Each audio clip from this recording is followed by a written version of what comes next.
जय गुरुदेवा जगत गुरुदेवा, जय गुरुदेवा जगत गुरुदेवा, जय गुरुदेवा जगत गुरुदेवा, जय गुरुदेवा जगत गुरुदेवा, जय गुरुदेवा।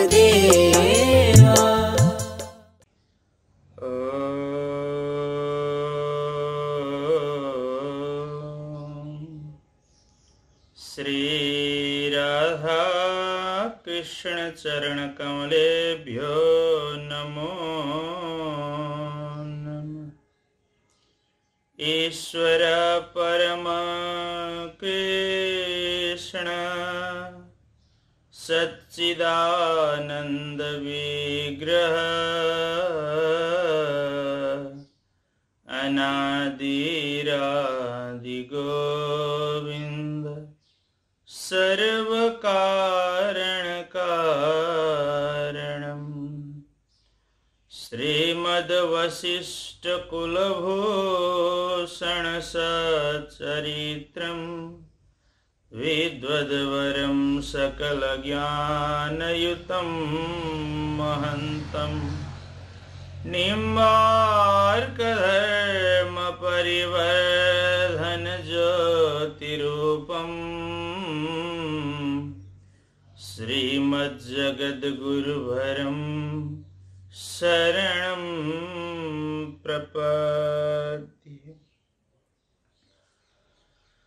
परमाराध्य भगवान श्री राधा सर्वेश्वर युगल सरकार महाप्रभु का दिव्यमय युगल चरणारविन्दमा यो पाञ्चभौतिक देहलाई सदा सर्वदा समर्पण गर्दै प्रातस्मरणीय परम पूज्यपाद जगद्गुरु महाराज श्री का युगल चरणारविन्दमा सतत दण्डवत नमन गर्दै समादरणीय भक्त सज्जन महानुभावहरू, हरेक दिन झैं आज पनि प्रातःकालको यो शुभ समयमा जगद्गुरु सन्देश नामक कार्यक्रम लिएर हामी उपस्थित भइसकेका छौं।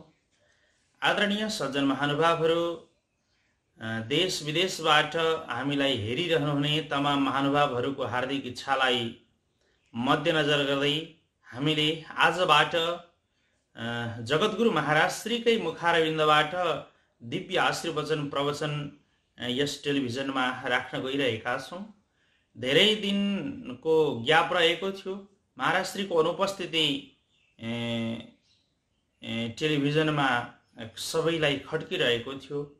त आज जगद्गुरु महाराज श्री काश्री मुखारविन्दबाट हामी सालग्राम भगवानको दिव्य महिमा प्रस्तुत गर्न गइरहेका छौं। आदरणीय सज्जन महानुभावहरू, सर्वेश्वर सालग्राम भगवानको जसले शिर निवेरिएर दर्शन दण्डवत प्रणाम मात्र गर्दछ ऊ दिव्य भगवानको पावन धामलाई प्राप्त गर्नेवाला हुन्छ। अकाल मृत्यु हरणम सर्वव्याधि विनाशनम सालग्राम जलम पित्वा पुनर्जन्म न विद्यते। सालग्राम भगवानको जललाई पान गर्नेवाला व्यक्तिले फेरि जन्म न पर्दैन। यी धेरै महिमाहरू जसले ढोग्यो शिर न्युर्याई तिनको पाप सकिने। यी धेरै महिमाहरू पूज्यपाद जगद्गुरु महाराज श्रीका श्री मुखारविन्दबाट अब हजुरले सुन्न पाउनुहुनेछ। आदरणीय सज्जन महानुभाव, मुक्तिनाथ को समीपमा रहेको नीलाद्री पीठ जगद्गुरु आश्रम जोमसोममा आश्रमको समुद्घाटन, मन्दिरको स्थापना गरेर सम्पूर्ण व्यवस्थालाई सुचारू गराएर पूज्य महाराज श्री चतराधाम सवारी भइबक्सनु भएको छ र चतराधामबाट जगद्गुरु महाराज श्रीका श्री मुखारविन्दबाट हजुरहरूका लागि सालग्राम सर्वेश्वर भगवानको पावन महिमा हामीले पस्कने जमर्को गरेका छौं। त आउनुहोस् आदरणीय महानुभावहरू, अबको कार्यक्रम प्रातस्मरणीय परम पूज्यपाद जगद्गुरु महाराज श्रीका श्री मुखारविन्दबाट निश्रित सर्वेश्वर सालग्राम महिमा। सालग्राम भगवान परब्रह्म नै तिमी हो, संसार यो जगतका सर्वस्व नै तिमी हो। ओम श्री गण्डकी गर्भ समुद्भवाय ब्रह्मेन्द्र वृन्दारक वन्दिताय श्रीशालग्रामाय महोज्ज्वलाय प्रातर्नमोऽस्तु प्रणतप्रियाय गण्डकी निरवासाय गण्डकी वरदायिने गण्डकी तनयं वन्दे शालग्रामाय मङ्गलम् सेती भेरी महाकाली गण्डकी कौशिकी अनि पारदर्शन शुद्ध कर्णाली जति पाप भए पनि सर्वे भवन्तु सुखिनः सर्वे सन्तु निरामयाः सर्वे भद्राणि पश्यन्तु मा कश्चित् दुःखभाग्नः श्रीहरि रक्षतु राष्ट्रम्। भगवत्प्रणारविन्द मकरन्द रसपराण सम्पूर्ण राष्ट्र अन्तर्राष्ट्र सर्वत्र छरिरहनुभएका धर्मप्राण नेपाली दाजुभाइ दिदीबहिनीहरू आमा बुबाहरू सनातन धर्मप्रेमी सज्जन सत्पुरुषहरू सज्जन महापुरुषहरू सबैलाई म निकै लामो अन्तरालपछि टिभी टुडेका माध्यमद्वारा यहाँका बिचमा पुनः उपस्थित भएको छु। निकै लामो समय कोरोनाको भयावह परिस्थिति पहिलोपल्टको कोरोनाको आक्रमणबाट हामी श्रीमद् गोपाल महायज्ञका माध्यमद्वारा समग्र राष्ट्रवासीको हित र कल्याणको शुभकामना शुभभावना शुभ प्रार्थना भगवान सर्वेश्वरका युगल चरणारविन्दमा प्रार्थना गर्ने परम सौभाग्य प्राप्त गर्यौं। श्रीमद् भागवतमा स्पष्ट भनेको छ अथापिते नाथ पदाम्बुजद्वय प्रसादलेशानुगृहीत एवहि जानाति तत्त्वं भगवन् महिम्नो न चान्य एकोऽपि चिरं विचिन्वन्। अथापिते नाथ पदाम्बुजद्वय प्रसादलेशानुगृहीत एवहि भगवत चरणारविन्दको प्रसादको अनुग्रह भगवत चरणारविन्दको अनुग्रह प्राप्त नगरिकन जीवले कुनै काम गर्न असम्भव छ।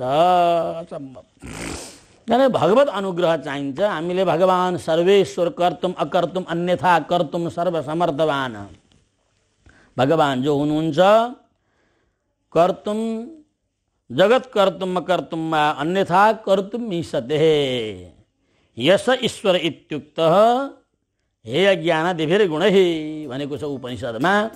भगवान सम्भव असम्भव हुने नहुने प्रलय र सृष्टि अनि यो जगतको पालन गर्न सक्ने सामर्थ्य ईश्वरमा रहन्छ।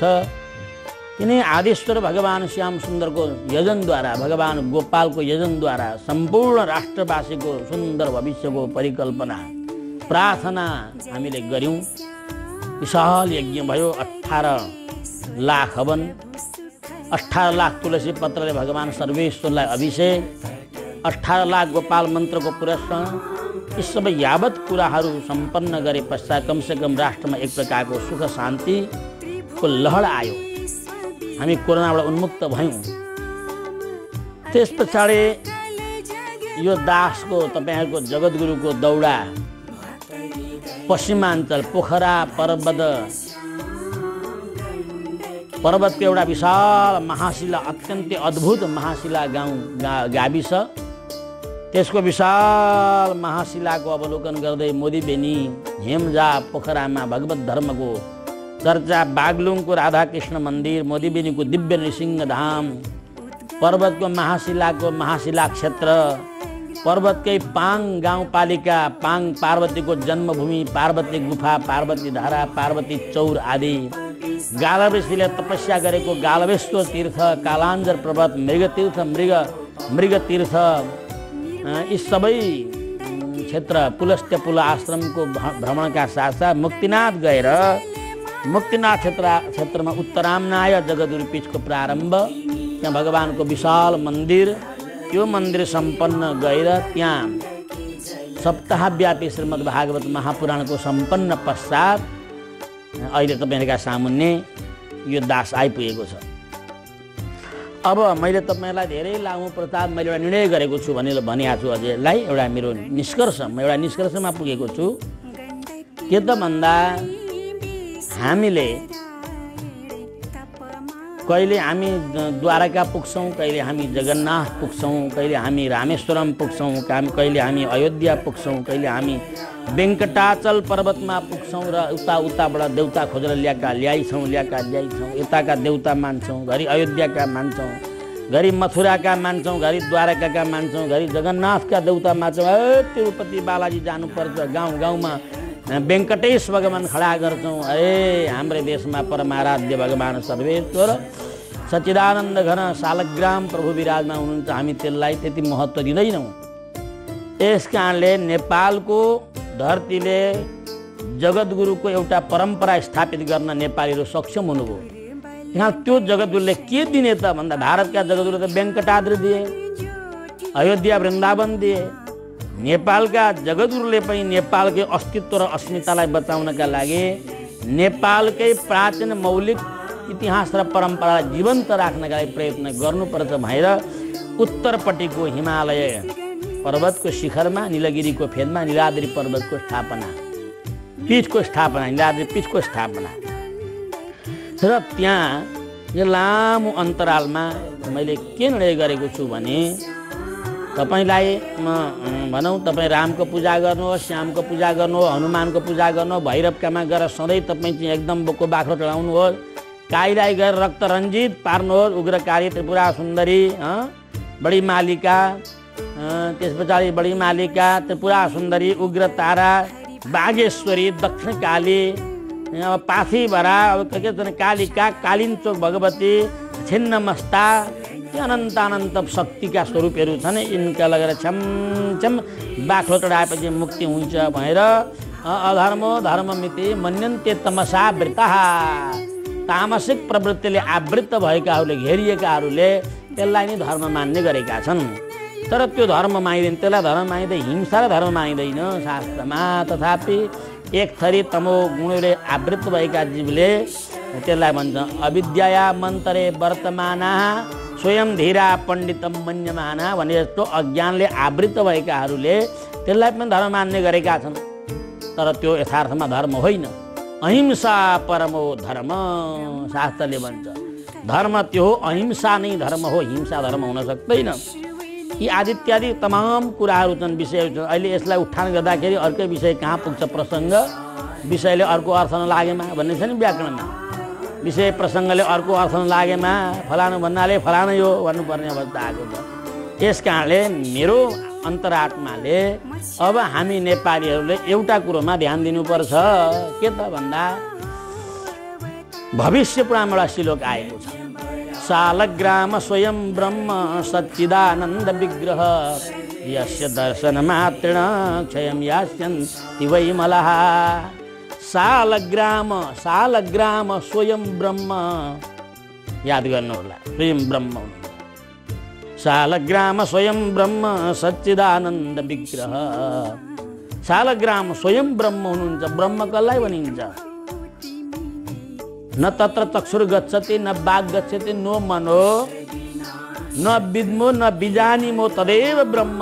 जहाँ मन चक्षु मायक शरीर इन्द्रिय बुद्धि जहाँ पुग्दैन त्योभन्दा टाढाको वस्तु हो ब्रह्म।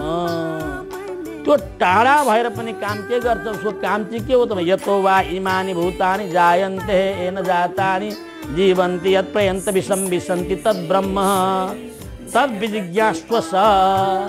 हेर, जसले यो जगत बनाउँछ, यो जगतभित्र प्रवेश गर्छ, यो जगतभित्र प्रवेश गरेर सम्पूर्णको रक्षा गर्छ। महाप्रलयमा सम्पूर्ण जगत जसमा गएर विलय हुन्छ त्यो ब्रह्म हो।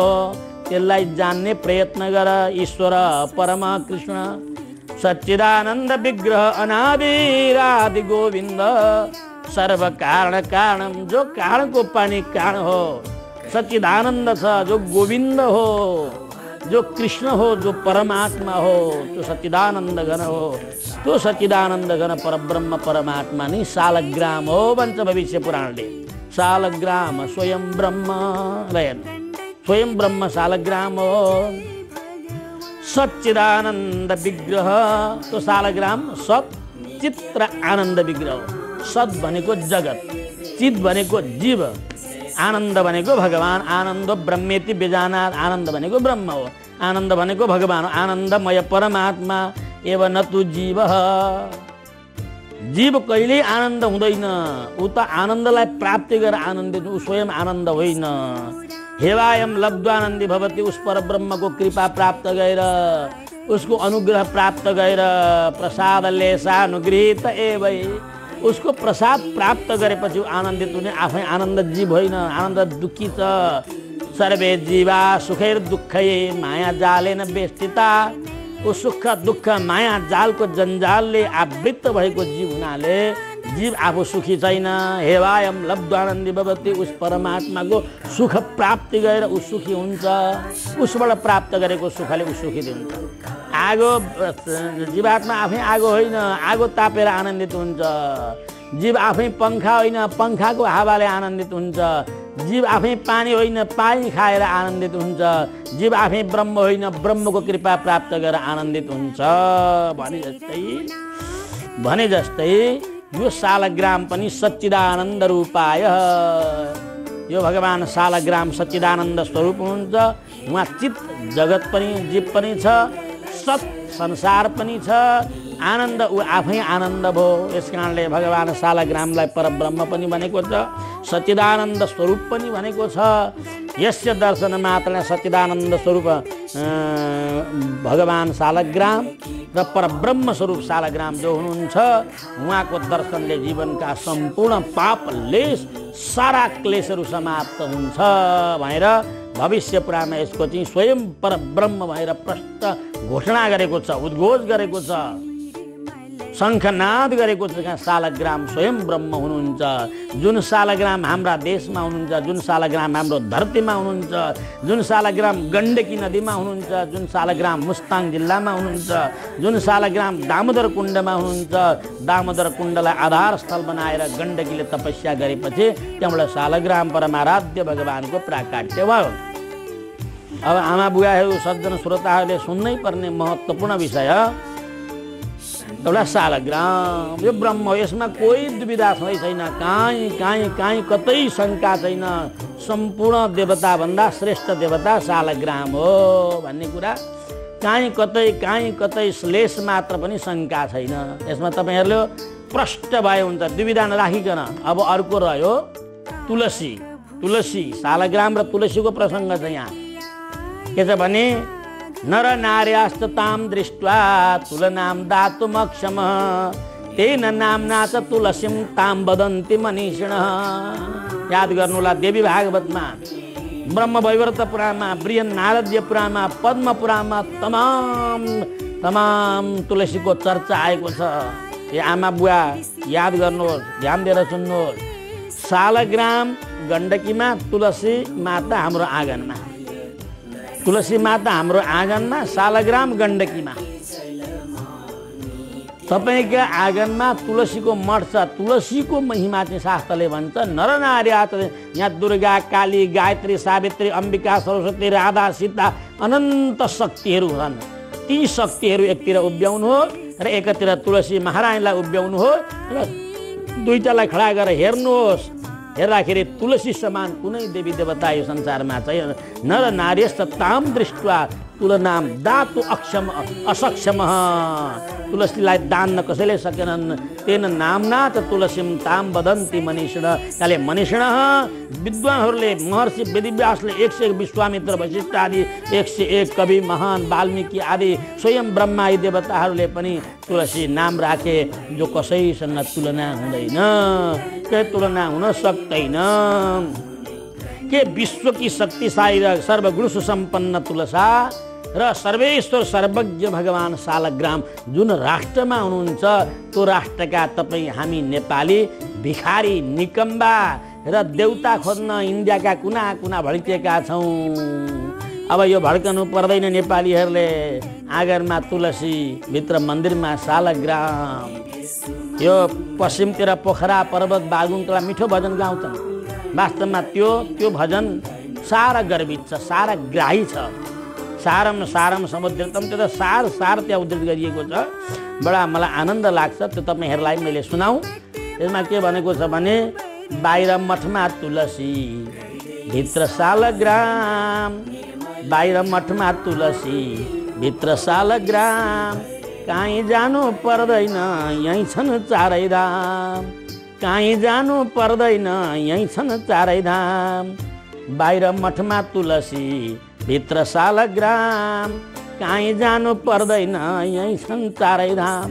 कस्तो सारा गर्मी छ। पुराणले भनो सालग्राम स्वयं ब्रह्म सच्चिदानन्द विग्रह, सालग्राम स्वयं परब्रह्म हुनुहुन्छ, परमात्मा हुनुहुन्छ, सच्चिदानन्द घन हुनुहुन्छ, कर्तुम अकर्तुम मन्यथा कर्तुम सर्वसमर्थशाली ब्रह्म हुनुहुन्छ। सालग्राम भने तुलसी सम्पूर्ण देवीहरूमा श्रेष्ठ देवी हुनुहुन्छ, सर्वोत्कृष्ट सर्वश्रेष्ठ सर्वशक्तिशाली भगवती तुलसा महारानी हाम्रो अरक्षानमा, हाम्रो आँगनमा, हाम्रो बाटिकामा, हाम्रो फुलबारीमा, हाम्रो घुर्यानमा यस्ती माता विराजमान हुनुहुन्छ भने हाम्रो देशको मध्य भूखण्डमा बग्ने परम पावनी माता गण्डकीका गर्भमा परमाराध्य भगवान सालग्राम विराजमान हुनुहुन्छ। गण्डकी निरवासाय, गण्डकी निरवासाय, गण्डकीको जलमा बास गर्नुहुन्छ भगवान। गण्डकी वरदायिनी, गण्डकीलाई वरदान दिनुहुन्छ भगवान। यस्ती गण्डकी माता, गण्डकी नन्दन सालग्राम ऊ साक्षात भगवान हो, साक्षात परब्रह्म हो, साक्षात अखिल ब्रह्माण्ड नायक हो। उसलाई छोडेर अर्को देवता संसारमा छँदै छैन। यदि हुने भए, यदि अरूलाई देवता मानेको भए तपाईँ मर्ने खेरमा यो हिरिक भएका बेला, तपाईँको प्राण पखेड उड्न आँटेका बेला तपाईँलाई कृष्णजीको मूर्तिको पानी पनि खुवाउँदैन, रामजीको मूर्ति पखालेर पनि खुवाउँदैनन्, देवीजीको मूर्तिको पानी पखालेर, शिवजीको मूर्तिको पानी ल्याएर पनि खुवाउँदैनन्, हनुमानजीको मूर्ति पखालेर पनि खुवाउँदैनन्, भैरवजीलाई गडङगुडुङ पारेर पखालेर ल्याएर पनि खुवाउँदैनन्। तपाईँलाई खुवाउने हो तुलसी सालग्राम भगवानको जल। याद गर्नुहोस्, तपाईँ जुनसुकै देवतामा लम्पट हुनुहोस्, आसक्त हुनुहोस्, जुन देवताको भक्ति गर्नुहोस्, तर मर्ने खेरमा कुनै भक्तिले तपाईँलाई काम दिँदैन, कुनै भक्तिले तपाईँ कल्याण गर्न सक्दैन। एउटै मात्रै भक्ति हो तपाईँलाई काम दिने, सालग्राम। एउटै मात्र देवता हो सालग्राम, एउटै मात्रै भगवान हो सालग्राम, एउटै मात्र ईश्वर हो सालग्राम, एउटै मात्रै ब्रह्म हो सालग्राम। तपाईँ हिपिक भएका बेला, घर गरेका बेला तपाईँलाई मुखमा सालग्राम भगवानलाई पखालेको जल खुवाउँछन्, मुक्ति हुनुहुन्छ। है मेरा बा, मेरा आमा, मेरा मर्नेवाला मृतक यो सालग्रामको जल खुवाएपछि मुक्ति हुन्छ भनेर त्यो सालग्रामको जल तपाईँलाई खुवाइन्छ। अब लगिन्छ कहाँ? तपाईँ खुब सुपारी खानुहुन्छ सुपारीका बोटमा, तपाईँ खुब नरिवल रुचाउनुहुन्छ नरिवलका फेदामा, तपाईँलाई आँप अच्छा लाग्थ्यो, आँप आहा मालदा आँप कलकत्तेवाला आँप बडा हाम्रा बाले आँप खुब मन पराउनुहुन्छ। ल आँपका बोटामा मेरा बालाई मर्ने खडा भन्छ कोही। तित्री, आरू बखडा, काजु, छोकडा, किसमिस, कटर, तपाईँलाई कुन चिज मनपर्छ त्यहाँ त लानेवाला कोही छैन। तपाईँलाई मर्ने खेरमा झल्टङ झुल्टुङ पार्दै घिसार्दै तान्दै लगेर तुलसीका मठमा लगेर तपाईँलाई तेर्स्याउँछ। तुलसी महारानीको चरणकमलमा तपाईँलाई आश्रय दिन्छन्। तपाईँलाई मर्ने खेरमा सालग्रामको जल, मर्ने खेरमा तुलसीको मठ। त्यही भएर भनेको छ श्रीमद् भागवतमा, काचित तुलसी कल्याणी गोविन्द चरण प्रिय। तुलसी महारानीको आज्ञा बेगर कोही जीव भगवानको प्रिय हुन सक्दैन। लक्ष्मीजी त छातीमा बस्नुहुन्छ, तुलसी भगवानको चरणकमलमा बस्नुहुन्छ। काचित तुलसी कल्याणी गोविन्द चरण प्रिय है। गोविन्द चरण प्रिय भगवानको चरणकमलबाट सारा संसार मुक्ति हुन्छ। पादार बिन्द विमुखा स्वपचम वरिष्ठम। पादार बिन्दबाट विमुख भएको सब नरकमा जान्छन्। यस कारणले सम्पूर्ण जीवको उद्धार गर्नेवाला भगवत चरणारविन्द हो। त्यो चरणारविन्दको चौकीदार नै तुलसी महारानी हो। तुलसीको कृपा भए जान पाइयो, तुलसीलाई खुसी पारे भगवानका पाउमा जान पाइयो, तुलसीले अनुग्रह गए भगवानको पाउ प्राप्त गर्न सक्ने भयो, तुलसीको अनुग्रह भए भगवानको चरणकमलको दर्शन प्राप्त हुने भयो। तुलसीलाई खुसी नपारिकन सालग्राम अथवा भगवानको युगल चरणारविन्दको दर्शन जीवलाई असम्भव छ, असम्भव। यसकारण यहाँ भन्नुहुन्छ तुलसी कल्याणी गोविंद चरण प्रिय, हे भगवान गोविंद की चरण की प्रियाई तुलसी, मेरो प्रभु कहाँ हुनुहुन्छ भन्दैउ न भनेर गोपिनीहरूले तुलसी महारानीलाई आग्रह गरेका छन्। त्यसले तुलसी भगवानको पाउमा बस्नेवाली हुन्, लक्ष्मी भगवानको छातीमा बस्छन्, वक्षस्थलमा। भगवानको वक्षस्थल कसैले खोजेको छैन, भगवानको पाउ खोजेको छ। त्यहाँले जीवलाई भगवानको पाउमा पुर्याउने पूर्ण अधिकार यदि संसारमा कसैलाई त तुलसी महारानीलाई छ। आदरणीय महानुभाव, जगद्गुरु महाराज श्रीका श्रीमुखारविन्दबाट सर्वेश्वर शालग्रामको पावन महिमा यहाँहरूले श्रवण गर्न पाइरहनु भएको छ र अझै पाउनुहुनेछ। भोलिका दिनहरूमा पनि हामी नियमित रूपमा यही कार्यक्रमलाई राख्नेछौँ। नियमित रूपमा नछुटाइकन जगद्गुरु सन्देश कार्यक्रम हरेक दिन यही समयमा टिभी टुडे टेलिभिजनमा, जगद्गुरु नेपाल सञ्चार केन्द्रको फेसबुक पेजमा र हाम्रो युट्युब च्यानलमा हेर्न नभुल्नुहोला। सबैले यो लकडाउनको समयमा, कोरोनाको समयमा घरमै बसी बसी सर्वेश्वर शालग्राम भगवानको पावन आराधना गरौँ र सर्वेश्वर शालग्राम भगवानको शास्त्रमा वर्णन भएको दिव्य महिमा जगद्गुरु महाराज श्रीका श्रीमुखारविन्दबाट श्रवण गरौँ। सबैको दिन शुभ बितोस्, सुरक्षित रहनुहोला, स्वस्थ रहनुहोला, भगवानको भजन गर्दै दिन व्यतीत गर्नुहोला। सबैमा शुभ दिन। राधे श्याम।